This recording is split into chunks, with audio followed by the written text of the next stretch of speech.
Hello बच्चों, कैसे हो आप सब। आई होप आप लोग अच्छे होंगे और आपकी पढ़ाई बहुत अच्छी चल रही होगी। स्कूल अभी आपके ऑफ हैं, हॉलीडेज चल रहे हैं, तो आप लोग अपनी प्रिपरेशन को और अच्छा कर पा रहे होंगे। ठीक है, तो खास करके हम क्लास 10th बोर्ड्स के लिए बात करेंगे यार।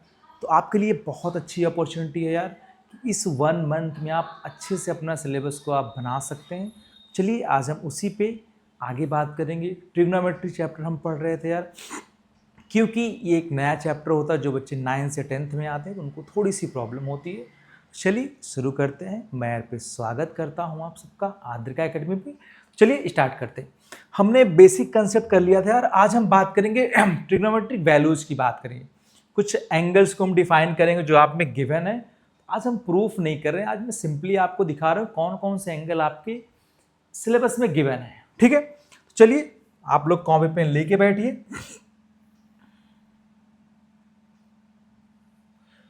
चलिए हम बात करते हैं यार। बहुत प्यार से पढ़ेंगे, बहुत स्लोली पढ़ेंगे, एक एक पॉइंट को क्लियर करेंगे, आपको रटने की नीड नहीं पड़ेगी। ओके, चलो यार देखो, पहले पॉइंट अगर हम बात करते हैं यार, कौन कौन से एंगल हमें फाइंड करने हैं। 0 degree, 30 degree, 45, 60 degree and 90 degree. Got it. अब देखो, अब 90 के ऊपर हम 11th में पढ़ते हैं, तो आपके सिलेबस से कॉम्प्लीमेंट्री एंगल कट गया है, तो यहाँ पे हमें वो चीज़ें पढ़ने की नीड नहीं है। फर्स्ट अगर हम रेशियो की बात करते हैं यार, तो हमने क्या पढ़ा है, साइन पढ़ा है, कॉस पढ़ा है, टैन पढ़ा है, देन हमने कॉट पढ़ा है। कॉट क्या, रेसिप्रोकल्स आ गए आपके, सेक एंड कॉसेक। ठीक है भाई, समझ पा रहे हो। आप देखो यार, अगर हम साइन 0 की बात करते हैं, साइन 0 की अगर हम बात करते हैं बच्चा, साइन 0 की वैल्यू क्या होती है, 0 हो जाती है। साइन 30 की वैल्यू क्या हो जाती है, 1/2 हो जाती है। साइन 45 की वैल्यू क्या हो जाती है, 1/√2 हो जाती है। साइन 60 की वैल्यू √3/2 हो जाती है। और साइन 90 की वैल्यू क्या हो जाती है, 1 हो जाती है बच्चा। ठीक है, यहाँ पे कुछ भी आपको प्रॉब्लम नहीं होनी चाहिए। बट एक पॉइंट मैं यहाँ पे आपको क्लियर करूंगा। आप देखो, अगर थोड़ा सा यार आप लोग समझ पा रहे हो यहाँ पे, तो आप देखो 0 से 1 के बीच में आपकी वैल्यू बढ़, मीन्स दैट क्या हुआ यार कि साइन की वैल्यू जो है वो 0 से 90 के बीच में क्या है, इंक्रीजिंग फॉर्मेशन में है। किस फॉर्मेशन में है, इंक्रीजिंग फॉर्मेशन में है। समझ पा रहे हो ये पॉइंट कि नहीं आप लोग। ठीक है, अब देखो इसका इंपॉर्टेंस आप 11th क्लास में समझोगे। ओके, बट थोड़ा सा मैं आपको यहाँ पे कनेक्ट करा रहा हूँ कि आप देखो इसको। चलो अगर हम कॉस की बात करें, देखो कॉस की वैल्यू क्या, आप ऑब्जर्व करना, कॉस 0 की वैल्यू क्या होती है, 1 हो जाती है। और 30 की वैल्यू √3/2, 45 1/√2 एंड 60 क्या होता है, 1/2 हो जाता है। और 90 क्या हो जाता है बच्चा आपका, 0 हो जाता है। यार अगर आप थोड़ा सा ऑब्जर्व करोगे भाई, थोड़ा सा अगर आप ऑब्जर्व करोगे, तो आप देखो जो साइन 90 की वैल्यू थी वही कॉस 0 की वैल्यू है। मींस दैट हमने सिंपली इसको रिवर्स कर दिया है। ओके, गॉट इट, समझ पाए। अब अगर हम tan को फाइंड करते हैं, आप देखो अगर हम tan को फाइंड करें, हमें कुछ नहीं करना है। हमने एक फॉर्मूला पढ़ रखा था क्या, tan theta is equal to sine theta upon cos theta. याद आ रहा है आप लोगों को। ठीक है, tan theta upon cos theta हमने पढ़ रखा था। tan theta is equal to sine theta upon cos theta हमने पढ़ रखा था। सिंपल सी फॉर्मेशन है यार। अगर आपको साइन और कॉस की वैल्यू पता है तो tan हम फाइंड कर सकते हैं इजीली। तो आप देखो यहाँ पे tan 0 की वैल्यू क्या हो जाएगी, 0/1। ठीक है, क्या हो जाएगा, 0 हो जाएगा। Got it. आप जब इन दोनों को डिवाइड करोगे, आप देखो 2 से 2 कैंसिल आउट हो जाएगा, क्या बचेगा, 1/√3 बच जाएगा। ठीक है भाई, अब देखो यहां से पूरी वैल्यू कैंसिल आउट हो रही, डिवाइड करोगे आप तो 1 बच रहा है। इसको डिवाइड करोगे तो यहां से 2 से 2 तो √3 बच रहा है। और आप थिंक करो, अगर 1/0 को हम डिवाइड कर रहे हैं बच्चा, तो क्या होता है ये, इनफाइनाइट और not defined. Got it. Okay, समझ पा रहे हो। चलिए आगे हम बात करते हैं कॉट। अब देखो कॉट क्या है, टैन का रेसिप्रोकल है। कॉट जो टैन का रेसिप्रोकल है, तो हमें कुछ नहीं करना है, इसका हमें उल्टा कर देना यार। अगर हमें tan 0 की वैल्यू चाहिए, सॉरी कॉट 0 की वैल्यू चाहिए, तो हमें tan 0 को डिवाइड कर देना। 1/0 करेगा क्या हो जाएगा, not define infinite, √3, 1 upon √3, and यहां पे क्या होगा आप मुझे बताओ, यहां पे आपका 0 आ जाएगा। समझ पा रहे हो पॉइंट की नहीं आप लोग? ठीक है। अब अगर हम सेक की बात करेंगे तो यार एक कॉस का रेसिप्रोकल है, कॉस का रेसिप्रोकल हमें सिंपल फॉर्मेशन यहां पे कर देनी है, 1 आ जाएगी।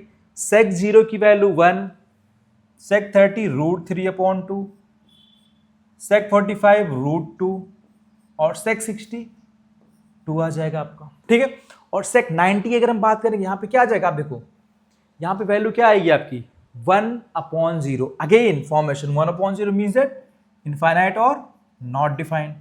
Got it. Same thing cosec है आपका, कॉसेक साइन का रेसिप्रोकल है, यहां पे क्या आ जाएगा नॉट डिफाइंड,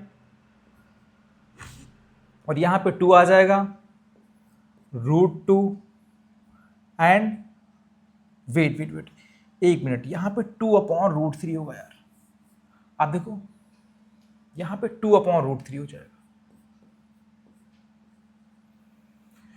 यहां पे 2/√3, और ये वैल्यू क्या आ गई आपकी, यहां पे थिंक करो, ये 1। Got it. पॉइंट समझ पा रहे हो यार कि नहीं? आप रटने की नीड नहीं है बॉस ये। ओके, तो आई होप आप लोग इसको समझ पाए होगे। आप एक चार्ट ये बना लो, देन हम क्वेश्चंस पे चलते हैं। ओके, चलिए।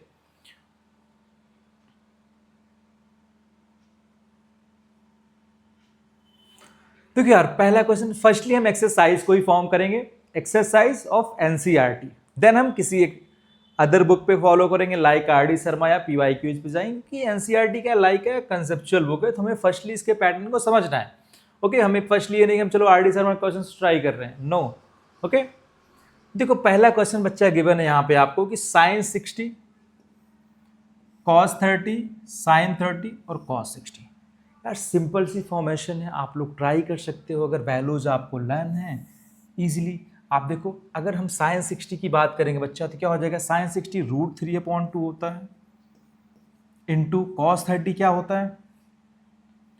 अब आप थिंक करो यहाँ पे कि साइन 60 और कॉस 30 हमने पढ़ रखा है कि सेम थिंग रेसिप्रोकल, अगर साइन 0 की वैल्यू 0 है तो कॉस 90 की वैल्यू 0 हो जाएगी, मीन्स दैट 60 और 30 क्या हो जाएगा √3/2, प्लस साइन 30 1/2 होता है तो 60 भी 1/2 हो जाएगा आपका। ठीक है, यहां पे सिंपल सी फॉर्मेशन है 3/4 प्लस 1/4, तो 3 + 1 एलसीएम सेम है, सिंपल फॉर्मेशन कट जाएगी आपकी वैल्यू 4/4।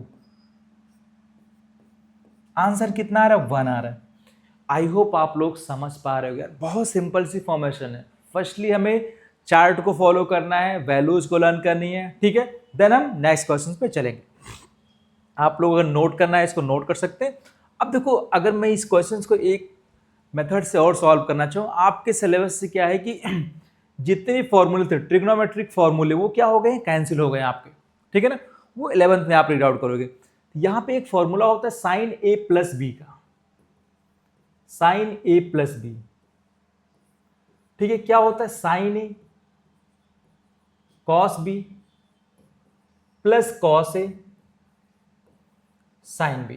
ये थोड़े थोड़े से टर्म्स में आपको सिखा दे रहा हूं क्योंकि हमें भाई 11th में तो मैथ्स करनी ही है, तो आप ये फॉर्मेशन समझ पाओ। अब देखो यहाँ पे फॉर्मेशन सेम है, A की प्लेस पे क्या है 60 है, B की प्लेस पे क्या है 30 है, क्या फॉर्मेशन हो जाएगी साइन 60 + 30 क्या आ रहा है साइन 90, और साइन 90 की वैल्यू क्या होती है बच्चा 1 होती है। आप देख रहे हो फॉर्मेशंस कुछ भी हो, क्वेश्चंस भी कुछ भी हो, अगर आपके कंसेप्ट्स क्लियर हैं तो क्वेश्चंस इजीली हो जाते हैं, हार्ड नहीं होती कोई चीज बच्चा। बस आप जिस टर्म तक रीच नहीं कर पाते हो, आप तक पहुंचती नहीं है चीजें, वो आपके लिए हार्ड हो जाती है। ठीक है, एकदम कंसेप्ट वाइज चलेंगे, बहुत सिंपल सी फॉर्मेशन है। ठीक है, आप लोग समझ पाए होंगे इतना। चलिए आगे चलते हैं हम। अब देखो आप लोगों के होमवर्क है यार, क्वेश्चन नंबर फर्स्ट के 3 to 4 पार्ट्स है, तो आप इसको ट्राई करना। ओके, घर पे नहीं होगे आप कमेंट में कमेंट पिन करिए अपना, देन हम इसको सॉल्व करेंगे। क्वेश्चन नंबर सेकंड आप देखो यहाँ पे, अब एक क्वेश्चन में इसका सॉल्व कराता हूं आपको। तो क्वेश्चन नंबर सेकंड में 2 tan 30 अपॉन 1 + tan² 30, सिंपल सी फॉर्मेशन। यहाँ पे ऑप्शंस आपको गिवन है कुछ, क्वेश्चन है कि choose the correct option and justify your choice. ठीक है, चलो 2 tan 30, tan 30 की वैल्यू क्या होती है बच्चा, आप बताओ। 1/√3 अपॉन में 1 प्लस में है अगेन, बट यहां पे देखो tan स्क्वायर में है भाई। ओके, तो हमें हर एक फॉर्मेशंस को देखना है, तो 1/√3 का होल स्क्वायर हो जाएगा यार। फॉर्मेशन सेम है, 2/√3 अपॉन में 1 प्लस 1/3। यहां पे हमें एलसीएम बनाना है, कितना आ जाएगी वैल्यू, 2/√3 अपॉन में 4/3 हो जाएगा।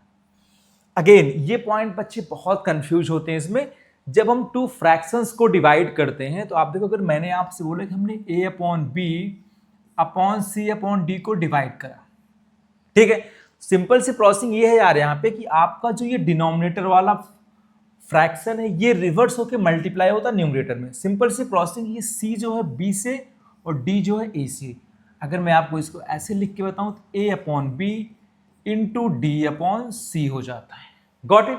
सेम थिंग यहां पे करना है आपको। जैसे आप इसको सॉल्व करोगे 2/√3 इंटू 3/4, 2 2 जा 4 कट रहा है, ठीक है।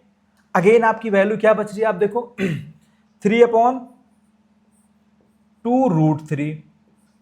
बट जब यहां पे क्या है, हमें कि प्योरली रैशनलाइज करना है, डिनोमिनेटर आपका रूट नहीं होना चाहिए, तो यहां पे √3 अगेन हम इसको रैशनलाइज करेंगे, √3 अपॉन √3। क्या आ रही वैल्यू, आप देखो 3√3 और ये कितना होगा, मल्टीप्लाई हो जाएगा, ठीक है। 3 बचेगा यहाँ पे, 2 इंटू 3, तो 3 से 3 कैंसिल आउट हुआ। अब देखो वैल्यू क्या बच रही है, √3/2, क्योंकि हमें ऑप्शंस को भी देखना है यार, ठीक है। पॉइंट समझ पा रहे हो, तो ऑप्शंस क्या क्या गिवन है यहाँ पे आपको, आप देखो sin 60, cos 60, tan 60। तो आपको पता है ये तो हो ही नहीं सकते, साइन ये भी नहीं हो सकता, cos 60 ये भी नहीं हो सकता, तो ऑप्शन क्या है आपका, फर्स्ट वाला करेक्ट है। Got it. देखो आप जैसे जैसे आप 11th में जाओगे, कॉम्पिटेंसी बेस्ड क्वेश्चंस आप प्रिपेयर करोगे, ठीक है ना, आपको IIT JEE बनाना है, आपको कंपटीशन देना है, तो हर जगह ये अप्रोच आपको आनी चाहिए। Got it. और इस क्वेश्चन को अगेन हम फॉर्मूला से भी ट्राई कर सकते हैं यार, आसान सा क्वेश्चन है, विद इन 30 सेकंड हो जाएगा, ठीक है। अभी आप ये फॉर्मेट ट्राई करो, देन हम आगे बात करेंगे। चलो यार, क्वेश्चन नंबर सेकंड, थर्ड, ये सब सेम क्वेश्चन है, तो आप लोग इसको ट्राई करिए, ठीक है। जो इंपॉर्टेंट क्वेश्चन है इस एक्सरसाइज, जो थोड़ा सा अच्छा क्वेश्चन है, आपको तंग कर सकता है, वो है क्वेश्चन नंबर थर्ड, और जिसमें थोड़ा सा अच्छा क्वेश्चंस भी बन सकता है। यहां पे आपको एक टर्म्स दिया गया है कि आपको पेयर ऑफ लीनियर इक्वेशन पे क्वेश्चंस बन रहे हैं, वो भी आपको यहां पे चेक किया जा रहा है, ठीक है। चलिए देखो यार, क्वेश्चन है if tan a plus b is equal to √3 and tan a minus b is equal to 1/√3, और आपको एक कंडीशन गिवन है a plus b is greater than 0 and equal to 90 and less than 90। Got it. a plus B जो है वो 0 से बड़ा है और 90 के इक्वल भी और 90 से छोटा भी है, और यहां पे गिवन क्या है, a is greater then b, find a and b। आपको a और b फाइंड करना है, ठीक है। आई होप आप लोग समझ पाए होंगे क्वेश्चंस, ठीक है। तो चलिए बहुत ही सिंपल वे में इसको हम बनाएंगे। आप देखो यहाँ पे tan a plus be given है √3, तो हम यहाँ पे डिफाइन कर सकते हैं ना यार कि √3 tan के टर्म में कौन से एंगल की वैल्यू है, tan 60 की वैल्यू है। हम लिख सकते हैं tan a plus B is equal to tan 60। Got it. अब देखो tan से tan कैंसिल आउट हो जाता है, इनवर्स वाला टर्म यहाँ पे अभी मैं आपको इंट्रोड्यूस नहीं करने वाला हूँ, ठीक है। यहाँ पे सिंपल सी फॉर्मेशन इतना समझो कि tan से tan कैंसिल आउट होगा और a प्लस बी आपका क्या बचेगा, 60 बच जाएगा। इक्वेशन नंबर फर्स्ट हमने लेट कर लिया, ठीक है भाई। नेक्स्ट गिवन है tan a minus B 1/√3। Again आप क्लिक करो माइंड में कि 1/√3 tan के टर्म में किस एंगल की वैल्यू है यार, 30 की वैल्यू है। तो आप देखो tan a minus B is equal to कितना आ जाएगा आपका, 30 आ जाएगा, सॉरी tan 30 आ जाएगा, और tan से tan cancel out means that a minus B is equal to कितना आ रहा है बच्चा, 30 आ रहा है। Equation number second. अगर हम इक्वेशन नंबर फर्स्ट और सेकंड को सॉल्व कर देते हैं, आप देखो अगर इन दोनों को हम सॉल्व करते हैं, a minus B is equal to 30, हमने क्या किया, इनको ऐड कर दिया सिंपली। अब ये सब आप सीखेंगे जब आप सेकंड चैप्टर थर्ड चैप्टर आप रीड आउट करोगे, पढ़ोगे पेयर ऑफ लीनियर इक्वेशन, तो वहाँ पे ये चीज़ें आपको सिखाई जाएंगी कि हम जब two pair of linear equation को ऐड करते हैं तो क्या प्रोसेसिंग होती है। सिंपली आप समझो, अगर हम ऐड करें सब जो यहाँ पे देखो नेगेटिव कैंसिल आउट हो जाएंगे क्योंकि प्लस और माइनस है। 2a इज इक्वल टू कितना हो जाएगा, 90 आ जाएगा। a इज इक्वल टू बच्चा कितना हो जाएगा, 90/2, a is equal to 45। Got it, समझ गए इतना। अभी a की वैल्यू हम किसी भी इक्वेशन में पुट करेंगे, सिंपल आ जाएगा। आप देखो अगर हमने फर्स्ट इक्वेशन में पुट कर दिया a इज इक्वल टू 45, तो आपको दिख रहा है b कितना आ जाएगा, 15 डिग्री। गॉट इट, समझ पा रहे हो। और अगर आप थिंक करो हमारा आंसर करेक्ट है, क्यों करेक्ट है, क्योंकि कंडीशन यहाँ पे गिवन थी आपको कि a is greater then b, a की वैल्यू क्या है, b से ग्रेटर है। Got it. आई होप आप लोग इतना समझ पाए होंगे यार। ठीक है, आप लोग बैठिए कॉपी पेन लेके, आप लोग प्रिपेयर करिए इसको, बार बार वीडियोज को देखिए, नहीं समझ में आ रहा है कमेंट में पिन करिए। ओके, चलिए मिलते हैं नेक्स्ट वीडियो में। हम बेसिक आइडेंटिटीज़ पे बात करेंगे जो बहुत ज़्यादा इंपॉर्टेंट है और जहाँ से बहुत सारे क्वेश्चंस आपके बोर्ड्स में पूछे जाते हैं बच्चा। चलिए मिलते हैं नेक्स्ट वीडियो में। आप लोग अपने प्रिपरेशन को करते रहिए और आप, ये बहुत अच्छी अपॉर्चुनिटी है, जो बच्चे इसमें अपने सिलेबस को थोड़ा सा खींच ले जाते हैं वो प्लस पॉइंट में रहते हैं। ठीक है, तो मिलते हैं नेक्स्ट वीडियो में आपसे। आप लोग इतना डाइजेस्ट करिए और पढ़ते रहिए। Bye bye, take care.